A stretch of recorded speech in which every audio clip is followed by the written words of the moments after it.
অবসরটা মেধাবী মানুষের জন্যে, এই পাগল ছাগলের জন্যে না। এই কিশোরগঞ্জেতে একজন পাগল উঠে যে আইছে, হ্যাঁ তো সম্মান করে এই কথা কোয়া লাগে ফজলু পাগলা।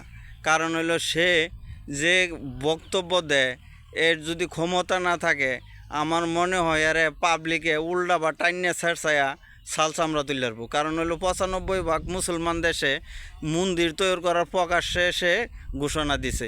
কারণ হইলো সে হিন্দু না মুসলমানও না, তার কোনো জাতভেদ নাই। কারণ হইলো সে হইলো হিন্দুস্তানের।